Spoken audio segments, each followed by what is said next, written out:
Hello, Heartbreakers. Thank you so much for joining us for another episode of Heartbreak Hill Podcast. Look, if you are just now joining us, okay, we have been involved in a series where we are ushering in season 6 of Heartbreak Hill Podcast, while also celebrating Women's Month this month by each day for the rest of this month, bringing you a story from a woman from the Bible and what it is that we can learn from her story. Okay. Now, before we go ahead and get started on our second segment of this ushering in this preseason kickoff, I want to let you guys know that we are still currently taking advertisements and promotion for season 6. So, season 6 is going to air on April the 3rd of 2023.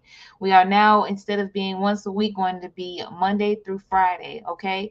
And just as a little special extra kick to that, just so that you guys know, Heartbreak Hill Podcast is going to be airing Wednesdays at 7 p.m. on Speak Minneapolis, Channel 17 on Comcast in Minneapolis. So if you're in the Minneapolis area, Channel 17 is where you can go ahead and catch us on Wednesdays at 7 p.m. Okay. And if you are interested in any of that promo or getting your business, you want to come on the show for an interview, hbhp at Heartbreak Hill, HILL podcast.com. So that's Heartbreak Hill podcast.com. All of the information will also be in the show notes of this episode. If you are listening to this via podcast, please do not forget to submit us a review. If you're watching us on YouTube or any other social media platform, please, please, please share and like this video so that others can get into the content that you are also hearing and seeing. Okay. Now, if you did not tune in to day one of this preseason kickoff, I implore you to please go back and check it out. So the first season, or excuse me, the first episode that we did for this preseason kickoff was Eve. Okay, we did the story of Eve, and it was not because she is considered to be the first female of the Bible. Okay, there's actually debates about that amongst theologians for years and years. But I decided to start with Eve because what we are doing in order is we're going through all of the women in the Old Testament first, and then we'll do the women that were introduced kind of during that midterm time or that mid time in the Bible, and then we'll also do the Old Testament. So that part is in order, chronological order, but they're not in order as far as importance or appearance. So just wanted to keep that in mind. Now, today we are talking about the story of Sarah. Now, Sarah has an interesting perspective in the Bible because not only is she considered to be the mother of the nations because she was the wife of Abraham, but there are also several things that we can learn from her story that I think are still relevant and prevalent today in today's society. Some of the things that she went through, some of the choices that she made or did not make, I think still heavily affect women today. So before I get into what it is that we can learn from Sarah's story, let's go ahead and talk about Sarah's story. This story today is coming from gotquestions.org. So we are in no way affiliated or sponsored by gotquestions.org. This story or in this I don't know how this commentary about Sarah's life really stuck out to me amongst everything that I had read, aside from obviously her story in the Bible. But this commentary just seemed to be really straight to the point and in a way that I can understand. If you're interested in looking at Sarah's story on your own, okay, you can go ahead and read starting in Genesis. I'd say maybe in about chapter 10 or 12. As you read into those chapters, you'll begin to see and stumble upon the story of Sarah. Okay, so who is Sarah? So Sarah began her life in the pagan world of Ur. Okay, that would be located in the area that we now know as Iraq. Okay, she was the half sister as well as the wife of Abraham. Okay, his name wasn't always Abraham, by the way. Abraham started off as being Abram, and Sarah started off as being Sarai. Okay, they had the same mother. So Sarah and Abraham had the same father, excuse me, but different mothers. Okay, now in those days, genetics were purer than they are today. Okay, and so what that means that intermarriage was not detrimental to the offspring of unions between relatives. So right now, if you were to have sex and have a baby with your brother or your sister, even if it's just half and half, more than likely the baby will be born with some sort of genetic mutation. Okay, back in these days, the genes were not as complex, because remember, we're dealing with one pretty much race of people at this point in time. All of the Tower of Babylon and people being split up and broken into different languages has not yet occurred. So the genes were really, really pure at this time. So just to throw that out there, okay? Context is important when you're talking about marrying in the family when they speak about it in the Bible. Not that it's okay, but it is a context in which was very normal back then that people married or even had children with their half brothers or half sisters, okay? Now, also, since people tended to spend their lives cluttered together in family units, it was the natural course to choose mates from within your own tribe and families back then. Okay? When Abraham encountered the living God for the first time, he believed him and followed him. Okay, this story can be found in Genesis chapter 12. Okay, he obeyed his every command, and the specific command that kind of offsets Sarah's story is when God told Abraham to leave his home and go to a place that he had never heard or seen. Okay, Sarah was with him at this time. Okay, the journey brought them to an area called Haran. Haran, I think is how you say it. Okay, Abraham's father, whose name was Terah, passed away in this city, in this particular city. So Abraham and Sarah and their nephew Lot, um, they continued their journey after Abraham's father died. Okay, God led them, God guided them. Okay, with no housing and no modern conveniences, the journey was very, very difficult, especially for the women. Because, mind you, Sarah is pretty much trekking through the land with her husband and their nephew with no clear destination. Okay, they're literally trusting God day by day. Okay, during their journey, there was a famine in the land. Okay. Now, when this famine happened, the only place that had food at this time, so mind you, Abraham, Sarah, and Lot are traveling through the land. They come across a famine. The only place that had food at this particular time was Egypt. Okay. So they go to Egypt. Okay. When they got to Egypt, Abraham already had a sense of how Egyptians get down. And you can read more about how that happened and what happened in this particular place in Genesis, right along chapter 12 as well. But long story short, he thought that the Egyptians were going to kill him because Sarah was very beautiful. And so what he did was Abraham told Sarah to pretend to be his sister while they were in Egypt. Okay, so he told her to say, "Hey, you're my sister," which was technically true, but he didn't tell them with the intentions of letting the Egyptians know truthfully. He was intending to deceive them so that they wouldn't kill him and take Sarah as a wife, which was very common in those days. When sometimes when we hear the story about David killing, he killed the general to sleep with because he had Bathsheba pregnant. We think that it's some bad, horrible thing, which is true. It is a bad, horrible thing. But this kind of story in Genesis about Abraham being fearful of the Egyptians killing him to take his wife kind of sets the tone that this is something that was done back in those days. If you seen a wife and you wanted her, you killed the husband. And then we also must remember that they're amongst pagan people. They're in a pagan land. So it's not like they are under the covenant of Christ where they're, or even the 10 Commandments for that matter, to know that these things are wrong. So anyway, Sarah is with her husband, Abraham. They run across the famine. They run across Egypt to go get food. While they're in Egypt, one of the people, actually a lot of them, liked Sarah. They wanted her. And so Abraham made Sarah say that she was his sister. Okay. Now, Sarah was so beautiful that she caught the attention of the Pharaoh, and she was taken in the Pharaoh's house. Now, there's theologians that say that Sarah had sex when she went into Pharaoh's house. But there's no real context in the Bible that says outright of what happened when she went into Pharaoh's house. So it could be safe to assume that, she did have sex with him. Otherwise, it could be safe to assume that she was just there for eye candy and for beauty. Okay. Now, when Sarah was taken into Pharaoh's house, Abraham was treated very, very well because of her. Okay. Now, because God does not really abound or flourish in deceit, Pharaoh's house was deeply afflicted. Okay, there was a bad sickness, there were horrible things happening when Sarah entered into Pharaoh's house. After some time, of course, okay, not right away, because mind you, when Sarah went into Pharaoh's house, they all loved and treated Abraham good because of her. Okay, then affliction came.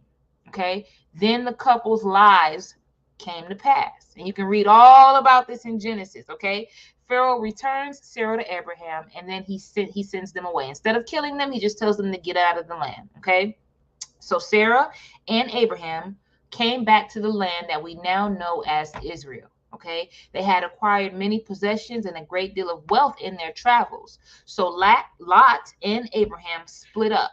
Okay, because they had too much going on. They didn't want to bring it all to Israel. So Sarah and Abraham, they stay in Israel, and Lot goes off onto his own kind of thing. Okay, now while they're in this land of Israel, Sarah is barren. Okay, she cannot have a child.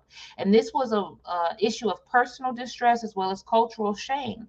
During those times, it's different now, where we have like IVF treatments, we can adopt children, we can even have surrogate mothers at this time.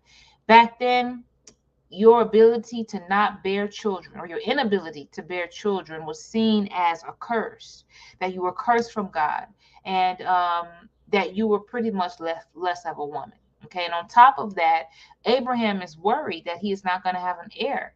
Okay, but God gives Abraham a vision in which he promises Abraham that he will have a son and that his descendants would be as many as the stars in the sky.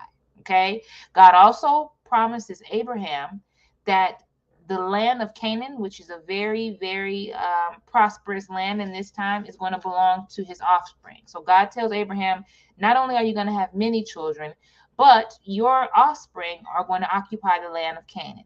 Okay. The problem with this was that Sarah remained childless. Okay. 10 years after God had made his promise to Abraham, Sarah, following cultural normalcy, suggested that Abraham have a child with her servant Hagar. Okay, so I want to stop here really quickly because a lot of times Sarah gets the bad end of the stick for having Hagar to sleep with her husband and have a child. Okay, but we must remember that Sarah waited 10 entire years before acting. Okay, her and Abraham wait 10 years for God to fulfill his promise. Okay, so I just want to throw that out there, that this wasn't just some thought up random impulsive scheme that Sarah said, hey, sleep with my servant Hagar and have a child. No, they waited 10 years. Okay, mind you, they're wealthy, time is going on, and they're only getting older. Now, even though we didn't have advanced technology as we do now, back then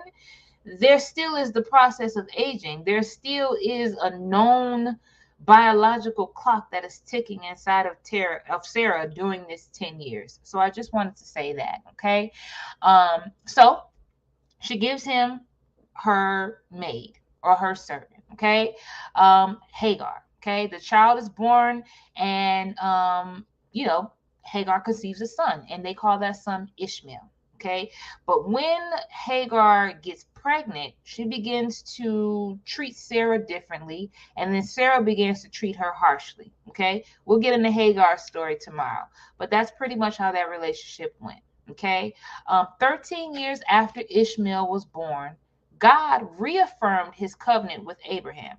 This time he gives him the sign of circumcision as well as changing his name, okay, from Abram to Abraham, okay, meaning Abram means high father, Abraham means father of a multitude. Okay, God also changes Sarah's name. Okay, remember I told you at first her name was Sarai. Well, after Ishmael is born with Hagar and all of these things take place, 13 years later, God changes their names. Okay, so Sarah's name is now Sarah, which means mother of nations, when it used to be Sarai, which means my princess. Okay, God told Abraham that he would give him a son through Sarah. This son, Isaac, would be the one whom God would establish his covenant. God would bless Ishmael as well. Okay, so don't take it like Hagar's son is just, this bastard child. No, God would have blessed Ishmael as well. But Isaac was the son of the promise through whom the nations would be blessed. Okay, Isaac means he laughs.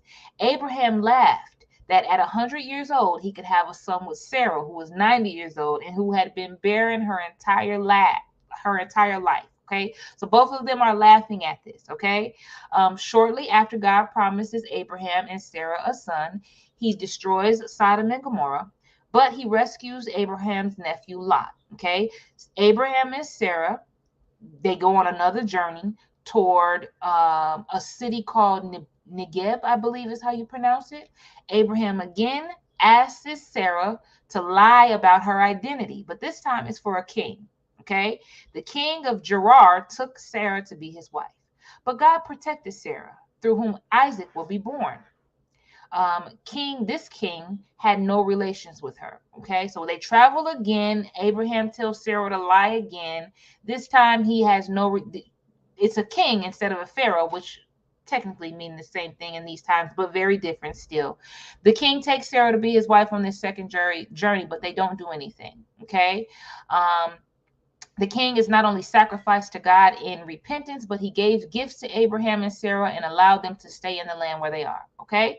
Now, God remains faithful to his promise to give Abraham and Sarah a son. They name him Isaac. And Sarah says, God has brought me laughter, and everyone who hears about this will laugh with me. And she adds, who would have said to Abraham that Sarah would nurse children? Yet I have borne him a son in his old age.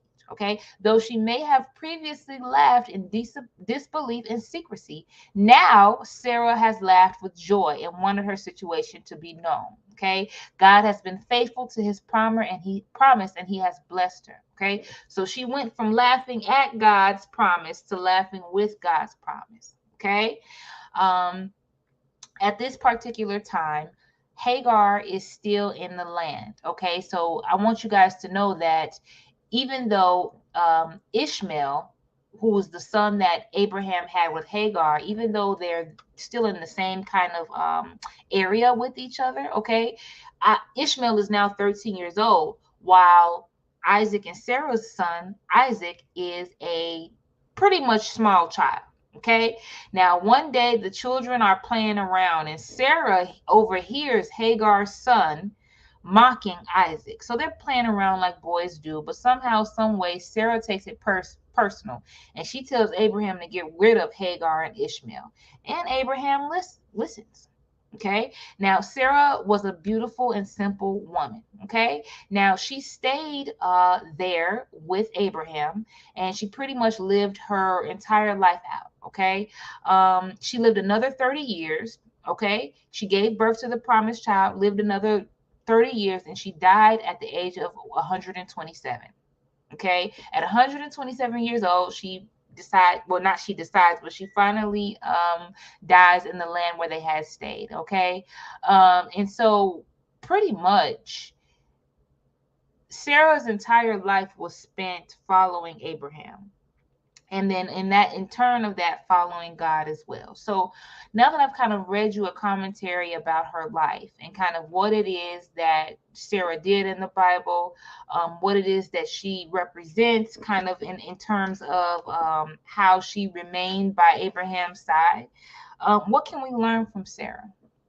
What are some things that we can learn from Sarah's story? Okay, there's two main points that I want to make, and I'm going to go ahead and make them quick, because these segments that we're doing on a daily basis have to be short and sweet, but I'll make sure that they're filled with content that will help you in some type of way. So first thing, stay out of God's way.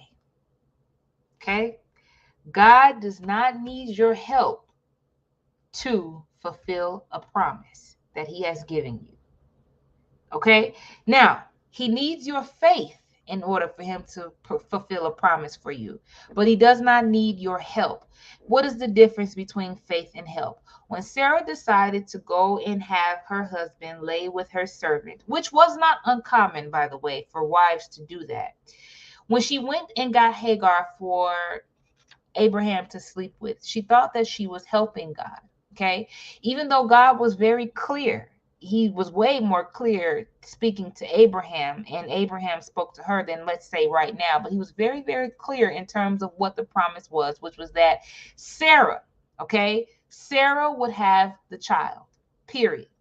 She decided to still go and get Hagar to sleep with her husband to fulfill the promise. Now, she didn't mean any malice by it, but in her doing that, it created malice thoughts, malice actions, and malice intentions between her and Hagar, and then essentially between the two siblings, Ishmael and Isaac.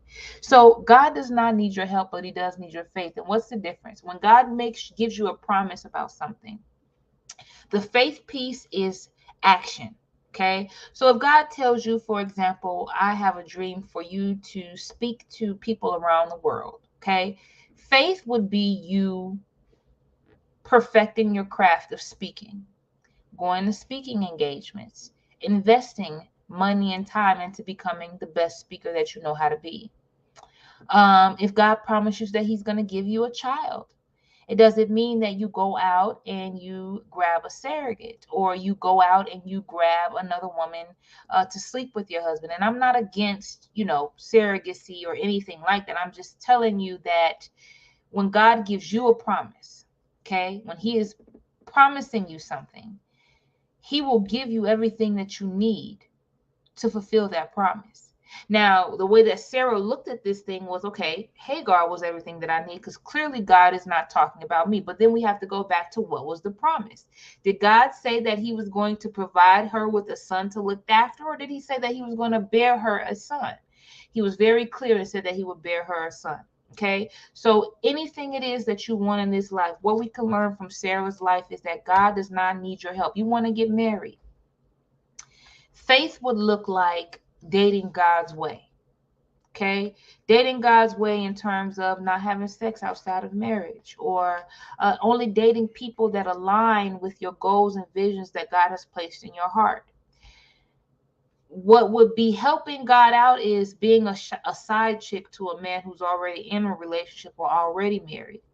You want the promise of God so bad that you are compromising in order to get that promise.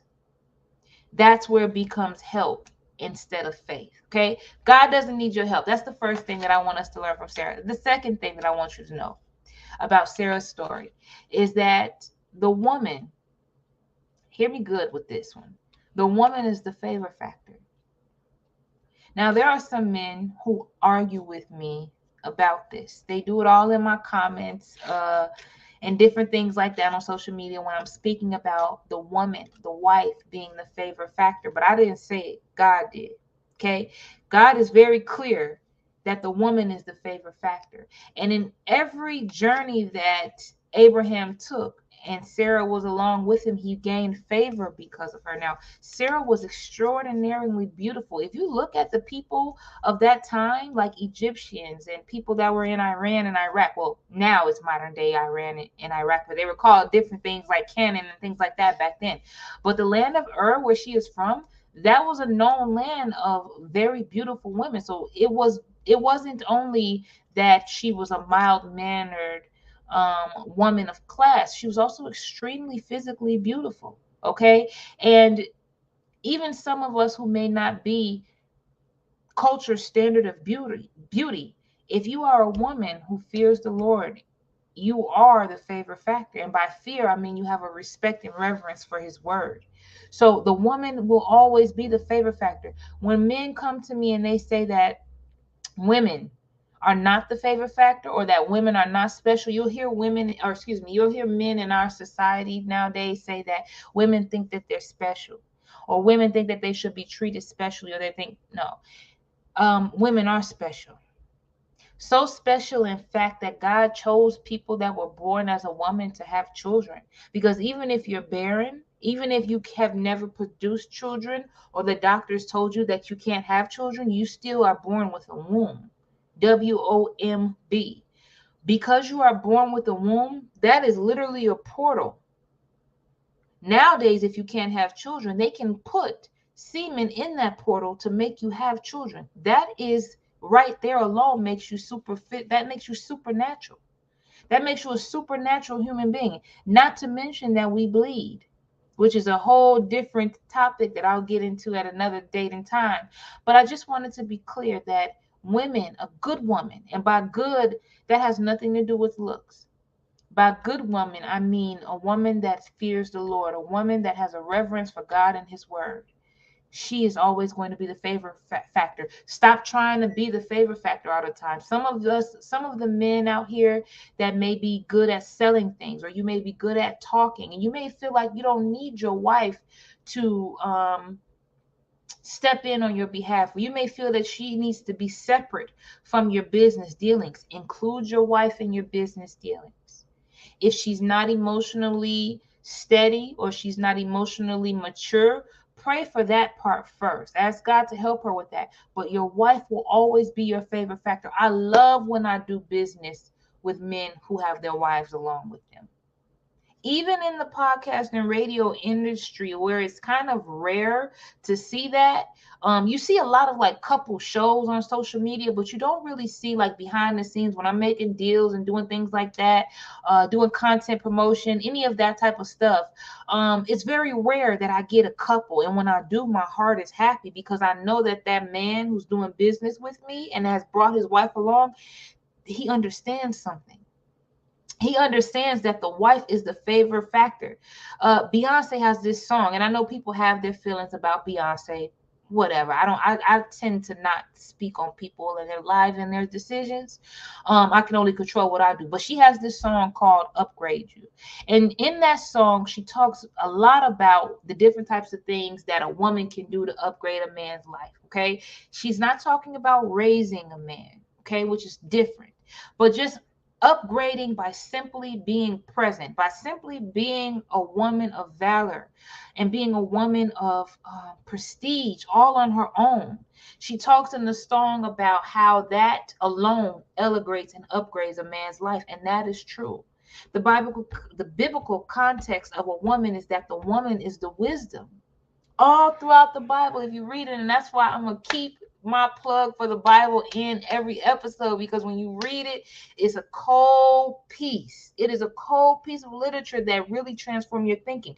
But all throughout the Bible, wisdom is referred to as a woman. That's not by mistake. When God talks about the favor factor of the man, he doesn't say that the favor factor is the children. A lot of men have multiple baby mothers and multiple children, and that's something to be glad about. Don't get me wrong, because God talks about how having multiple children is a crown of glory, and it is. But the favor factor, if you have a good woman in your life, men, listen to me. Women, listen to me, because this is for the women who feel like they don't need friends or they don't have friends, or they, let me tell you something. The woman is the favor factor. A God-fearing, pure woman, pure, P-U-R-E, pure woman is the favor. Don't be afraid to include your woman in your wife in your business dealings. I'm not talking about baby mothers and girlfriends. I'm sorry, but I'm not. Okay? Your wife is your favor factor. As long as she meets that criteria of being a God-fearing woman and keeping God first, I don't care how fat she is. I don't care how bald-headed she is. I don't care what physically she has going on. She's your favorite factor. Invest in her. Bring her alongside your business deals. Get her insight. Ask her questions about things. Because as we can see in this story of Sarah, even though she made a mistake by giving her husband to Hagar, okay, she also was the favor factor whenever they traveled. And it wasn't because she was just beautiful. The last thing that I want to say, and this is kind of a bonus that just came on my mind right now. Ladies, wives, girlfriends, baby mothers, don't ever join another woman inside your marital bed or inside your home or whatever it is. Now, if you're having sex outside of marriage, like I have done lots of times, you're setting yourself up for heartbreak anyway. There is a certain measure of heartbreaks that come when you have sex without marriage. See, God in his word tells us not to have sex before marriage, but he doesn't really tell us why. I'm telling you why. Your heart will be broken inevitably when you give yourself to somebody that's not your husband or wife. But women, I know a lot of times in this culture that we live in, you know, by they I mean the culture, okay? They promote like polygamy, and you know it's easier to have, you know, more than one man. Or sometimes maybe it's not polygamy, maybe you just know that the man you're dealing with is dealing with another woman and you really don't care, you're willing to share. Don't ever share a man. because this is what happens when you do. One of them will begin to look on contempt of the other. Men, if you're thinking about having a polygamy kind of situation going on, don't do it. It will work out fine for the man. There won't be much for him to complain about when he has two women. But the women, I don't care how much they say I'm secure, I'm going to say it'll be, if it's not you that has the issue, or that is trying to be domineering, or that begins to be envious or jealous or whatever, if it's not you, then it's the other woman. It's set up like that. And one of the things about the Bible that I love so much is that it shows us the true inner parts and inner nature of man. See, there's certain things that you can't know about human beings unless you read the Bible. This is one of them. I can tell you, women are not meant now and moving forward to share a man. One woman will begin to hate the other, especially if y'all are living in the same roof. I've seen that with my own eyes. But even more so as we stick to this story of Sarah and Hagar. Okay, and we'll talk about Hagar's story tomorrow, because as a servant, she didn't really have much of a choice. So by the way, whenever you hear people talking about the white man introducing Christianity, I want you guys to know that slavery, and Jesus for that matter, were in Africa long before slave ships from Europe came. Okay, here we are talking about people of the same color, just different tribes. One is a slave. Hagar was literally a slave, so she really didn't have much of a choice in sleeping with Abraham. But I just wanted to throw that in there, that don't listen to people when they tell you that Christianity is made by a white man. That's not true. Okay, these things and slavery and all of that were happening way before European settlers sailed over to West Africa. Okay, so come back tomorrow and we will have another woman, Hagar, who we're going to talk about tomorrow, and we will talk about her story and what it is that we can learn from her. You could have been anywhere in the world, but you decided to be here with me, and I am so grateful as you are here with me as we do this preseason kickoff celebrating season 6.